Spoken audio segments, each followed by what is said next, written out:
சைனால சமீபத்துல ஒரு ஏர் ஷோ நடந்திருந்தது. சுகா ஏர் ஷோ. இந்த ஏர் ஷோல சைனாவோட பல வகையான விமானங்கள் இருந்தது, ட்ரோன்கள் இருந்தது. அதுவும் குறிப்பா சொல்லணும்னா 1 டன் எடைய தூக்கிட்டு போற அளவுக்கான ட்ரோன்கள் எல்லாம் டிஸ்ப்ளே வச்சிருந்தாங்க. இப்ப பெருமளவுல சீனா அவங்களோட ஏர் டாமினன்ஸ வந்து இந்த ஷோல காமிக்கிறாங்க அப்படிங்கிறத புரிஞ்சுக்க முடியுது. கூடவே ரஷ்யாவோட விமானங்களும் பார்ட்டிசிபேட் பண்ணியிருந்தது. இதுல மிகப்பெரிய ஹைலைட் என்ன அப்படின்னா, ரஷ்யாவோட Su-57 ரக விமானத்த டிஸ்ப்ளேல வச்சிருந்தாங்க. அத டிஸ்ப்ளேல வச்சிருக்கும்போது, பப்ளிக்ல வந்து க்ளோஸ் ஆயி வந்து ஃபோட்டோ எடுக்கிறதுக்கு இது போல விஷயங்கள் அலோவ் பண்ணிக்கிறாங்க. சைடுல வீடியோ பதிவு லோட் ஆயிருக்கும். சைனீஸ் மக்கள் இனிஷியலா அத பார்த்தோனே, "இது என்னங்க டம்மி பீஸா இருக்குது. ஒண்ணுமே இல்லீங்க. பெயிண்ட் எல்லாம் பாருங்க. ஐயோ! வேஸ்ட்டு." அப்படிங்கிறது போல பெருமளவுல வைரல் ஆகுது. அதுவும் மேற்குலக மீடியாக்கள்லாம், "என்னங்க பறக்க பறக்க எரிஞ்சிரும் போல இருக்குது. டேக் ஆஃப் ஆகுமா? இல்ல ஓடுமா?" அப்படிங்கிற போல பல விஷயங்கள் கேட்டிருந்தாங்க. அதுவும் இந்த Su-57 கிரிட்டிசைஸ் பண்ணாத ஒரு இதே இல்ல. பல கிரிட்டிசைசேஷன் இந்த Su-57 மேல இருந்துச்சு. அதுவும் கொஞ்ச நாளைக்கு முன்னாடி உக்ரைன் தரப்புல இருந்து வந்து பாத்தீங்கன்னா, திங்க் டேங்க்லாம் இருப்பாங்க இல்லையா? அதாவது என்ன மாரி இல்ல. ரொம்ப நல்ல விதமா யோசிக்கிறவர்கள். பல கோணங்கள்ல யோசிச்சு ஒரு விஷயத்துக்கு வந்து சொல்லுவாங்க ஒரு விஷயத்த. சோ அப்படிப்பட்ட உக்ரைனோட திங்க் டேங்க் வந்து பாத்தீங்கன்னா, என்ன சொல்லியிருந்தாங்கன்னா, ரஷ்யானால Su-57 வந்து தயாரிக்க முடியல. அத வந்து கிடப்புல போட்டுட்டாங்க. ஏன்னா அதிகமான பார்ட்ஸ் வந்து பாத்தீங்கன்னா, ஜெர்மனில இருந்து வர வேண்டியதா இருக்கு. அதனால தயாரிக்காம விட்டாங்க. அதுவும் ஒரு Su-57 தயாரிக்கிற பார்ட் இருந்ததுன்னா கூட வேணும் ஜெர்மனில இருந்து வேணும்னா கூட 3ஆம் தர நாடுகள் கூட இருந்து வாங்கிக்கலாம். Su-57க்கு வேணுங்கிறது. ஆனா Su-57 செக் பண்ணக்கூடிய சில காம்போனன்ட்ஸே வந்து பாத்தீங்கன்னா, ஜெர்மனில இருந்து தான் வரணும். அதனால எங்கேங்க ரஷ்யாலாம் செய்ய முடியும்? பண்ண முடியாதுங்க. வேஸ்ட்டுங்க அப்படிங்கிற மாரி சொல்லியிருந்தாங்க. இப்போ ரஷ்யால டிஸ்ப்ளே வச்சிருந்தாங்க. என்னங்க இப்படி ஆயிப்போச்சு ரஷ்யா அப்படிங்கிற போல இருக்கு இல்லையா? சோ உண்மையாலுமே ரஷ்யாவோட Su-57 டம்மி தானா? இல்ல என்ன ஆச்சு? என்ன இந்த ஏர் ஷோல என்னெல்லாம் நடந்துச்சு? அப்படிங்கிறது போல பல கேள்விகள் இருக்கு இல்லையா? கூடவே சில முக்கியமான தகவல்களையும் இந்த பதிவில் நாம் பார்த்தரலாம். அனைவருக்கும் வணக்கம். நான் உங்கள் செந்தில். இது உங்கள் செந்தில் டிஃபென்ஸ். பதிவுக்குள்ள போறதுக்கு முன்னாடி நம்ம சேனல சப்ஸ்கிரைப் பண்ணலாம். மறக்காம சப்ஸ்கிரைப் பண்ணிக்கோங்க. கூடவே பக்கத்துல இருக்கிற பெல் ஐகான்ல ஆல் ஆப்ஷன் சூஸ் பண்ணிக்கோங்க. அப்பதான் நம்ம போடக்கூடிய பதிவுகள் உங்களுக்கு இன்ஸ்டன்ட் நோட்டிபிகேஷன் வரும். இன் கேஸ் வரல அப்படின்னா வாட்ஸ்அப் சேனலையும் சப்ஸ்கிரைப் பண்ணிக்கோங்க. ஏன்னா சேனல்ங்கிறது 2 சேனல் இருக்கு. செந்தில் டிஃபென்ஸ், செந்தில் டிகோட்ஸ். 2 சேனல்ல போடக்கூடிய பதிவுகளும் உங்களுக்கு வாட்ஸ்அப்ல நோட்டிபிகேஷனா வந்துரும். சப்ஸ்கிரைப் பண்ணிட்டீங்கன்னா, தினமும் போடக்கூடிய பதிவுகள் நீங்க பார்த்துட்டீங்களா இல்லையா அப்படின்றத ட்ராக் பண்ணிக்க முடியும். 2வது எனக்கு மோட்டிவேஷனா இருக்கும். இது போல தொடர்ந்து பதிவுகள் போடுறதுக்கு. உங்களோட அன்பு ஆதரவு எனக்கு எப்ப இருக்குன்ற நம்பிக்கையில பதிவுக்குள்ள போயிடலாம். முதல்ல Su-57 இந்த வீடியோ பதிவுகள்லாம் லோட் ஆயிருந்தது இல்லையா? இது என்னது இது? ஏன்னா ஸ்டெல்த் விமானங்கிறாங்க. பெயிண்ட் எல்லாம் ஸ்டெல்த் மாரியே தெரியலையே! அப்படிங்கிறது போல இருக்கு இல்லையா? என்ன ரஷ்யாவோட குவாலிட்டி எந்த அளவுக்கு டம்மி ஆயிடுச்சு அப்படிங்கிற ஒரு கேள்விகள் இருக்கு. ஆக்சுவலா இது Su-57 கிடையாது. இது வந்து T-50. எதுக்காக இத சொல்றேன் அப்படின்னா, புரொடக்ஷன் டைம்ல, டெஸ்டிங் டைம்லலாம் வந்து பார்த்தீங்கன்னா, இது போல விமானங்கள செஞ்சு டெஸ்ட் பண்ணி பார்க்கறதுக்காக விஷயங்கள் பயன்படுத்துவாங்க இல்லையா? சோ அதுக்காக ஒரு விமானம் தயாரிப்பாங்க. அந்த விமானம் தான் இது. ஒன்ஸ் எல்லா டெஸ்ட், எல்லா விஷயமும் முடிஞ்சதுக்கு அப்புறமா, இந்த விமானங்கள வந்து பார்த்தீங்கன்னா, மாத்துவாங்க. அப்கிரேட் பண்ணி ஃபுல்லா எல்லாம் முடிஞ்சதுக்கு அப்புறமா புரொடக்ஷனுக்கு போகும். புரொடக்ஷனுக்கு போம்போது தான் இதுக்கான உண்மையான பெயர்கள் வரும். அத Su-57 இது போல வச்சு பண்ணுவாங்க. இது வந்து பார்த்தீங்கன்னா, T-50 புரோட்டோடைப் இது. செய்யறதுக்கான முறை செஞ்சு பார்த்து இதெல்லாம் எல்லாம் கரெக்ட்டா இருக்குதா? அப்படிங்கிறது போல ஒரு விமானத்த செஞ்சு பார்க்கக்கூடிய ஒரு மாடல். இதத்தான் கொண்டு வந்து பார்த்தீங்கன்னா, மக்கள குளோஸா வந்து பாருங்கப்பா, எல்லாம் செக் பண்ணி பாருங்க, போட்டோ புடிச்சு பாருங்க அப்படிங்கிறது போல வைப்பாங்க. ஏன்னா ஒரிஜினலான வொர்க்கிங் புரோட்டோடைப்ப கொண்டு வந்து வொர்க்கிங் Su-57 கொண்டு வந்து மக்கள் பக்கத்துல வைக்க மாட்டாங்க. ஏன்னா ஃபுல்லா இன்ஸ்பெக்ட் பண்ணியான இதுல மிசைல் பேலேருந்து எல்லாத்தையும் 1 இன்ச் விடாம போட்டோ எடுப்பாங்க அப்படிங்கிறது எல்லாத்துக்கும் தெரியும். அதனால இது போல டிஸ்ப்ளேல கொண்டு வந்து வைக்கிறது அப்புறம் எதுக்காக? அப்படிங்கிற கேள்விகள் வருது இல்லையா? இது வந்து எக்ஸ்போர்ட் வேரியன்ட்க்காக அப்படிங்கிறது போல ரஷ்ய தரப்பு சொல்லியிருக்கிறாங்க. இது வைக்கிறதுக்கான காரணம் என்னன்னா, வெளிநாடுகள்ல இருக்கக்கூடிய வாங்கக்கூடிய நபர்கள், குறிப்பா இந்த மிலிட்டரில இருப்பாங்க இல்லையா? இப்ப இன் கேஸ் சொல்றேன்.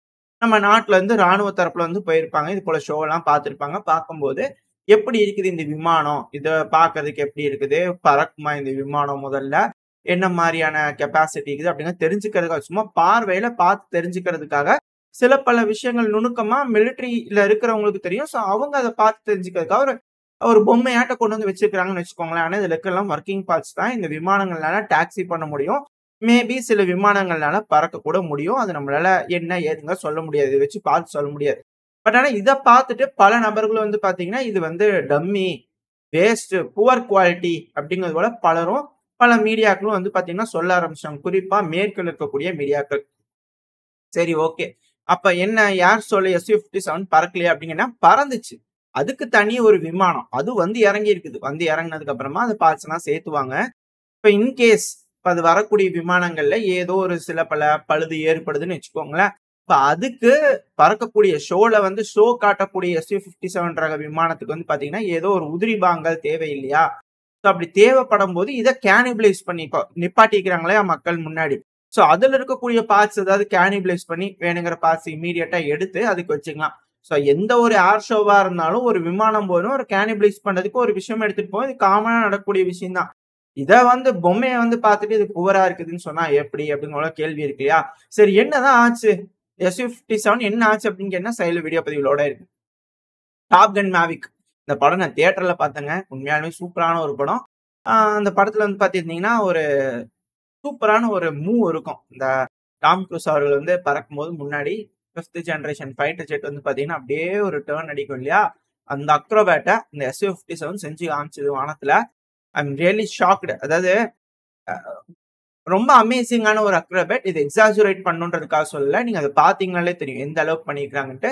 2வது நோசிங் அப்படிங்கிறது போல சொல்லுவாங்க. இந்த YouTubeல நீங்க நோசிங் இதுல போட்டு தேடி பார்த்தீங்கனாலே தெரியும்.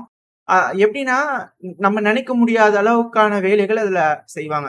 விமானங்கள் வந்து பார்த்தீங்கன்னா, ஒரு விமானி லான்ச் பண்ணக்கூடிய மிசைல் அந்த விமானத்து மேலேயே வந்து அடிக்கிறதுக்கு வாய்ப்புகள் அதிகம். இதெல்லாம் வந்து பார்த்தீங்கன்னா, YouTubeல நெறைய இது இருக்கும். இந்த நோசிங் பண்ணக்கூடிய விஷயங்கள்லாம். நோசிங்னா எப்படின்னா, ஒரு நம்மளோட விமானத்தோட பாயிண்ட்ட எதிரி விமானத்தோட பாயிண்ட் பண்ணிக்கிட்டே இருக்கணும். எவ்வளவு சீக்கிரமா வந்து நம்ம என்ன டர்ன் பண்ணாலும் வளைஞ்சு, நெளிஞ்சு, மேல கீழ சுத்துனாலும், எதிரியோட விமானத்த வந்து பார்த்தீங்கன்னா, நம்ம டிப் பண்ணணும். அந்த நோஸ் வந்து பார்த்தீங்கன்னா, அவங்கள பாயிண்ட் பண்ணும். ஸோ அது வந்து நோசிங்பாங்க. இந்த விமானத்துக்கு பக்கத்துல எந்த ஒரு ரக விமானமும் நோசிங் பண்ண முடியுமா? அப்படின்ற கேள்விகள் இருந்திருக்கு. இதோட அக்ரோபேட்ஸ் பார்க்கும்போது.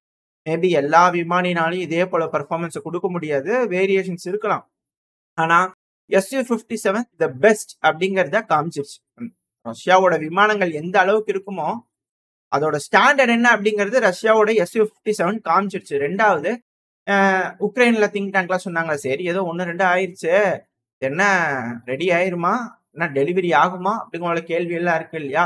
பலரும் சொல்லுவாங்க இது போல SU-57 ரக விமானங்கள் வந்து பார்த்தீங்கன்னா, ரஷ்யானால செய்ய முடியாது. இப்போதைக்கு முடியாது. போர் சூழல். ஜெர்மனியோட பார்ட்ஸ் வேணும். வெஸ்டர்ன் கண்ட்ரி பார்ட்ஸ் எல்லாம்லாம் செய்ய முடியாது ரஷ்யானால அப்படிங்கிற பலவிதமான கருத்துக்கள் இருக்கும். ஆனா அது எல்லாம் அப்பட்டமான பொய்யே. சைடுல ஒரு இமேஜ் லோட் ஆயிருக்கும். பல வகையான SU-57 பேட்ஜா அடிச்சு தள்ளுறதுக்கு 24/7 வேலை நடந்துகிட்டு இருக்கு. கூடிய சீக்கிரம் தான் ஆல்ரெடி டெலிவரியில இருக்கு. நம்ம நெறைய வீடியோ பதிவுகள் பார்த்துக்கிட்டு இருக்கோம்.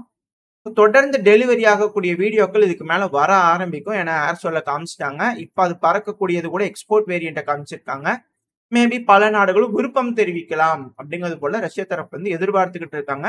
இத பத்தி நீங்க என்ன நினைக்கிறீங்க?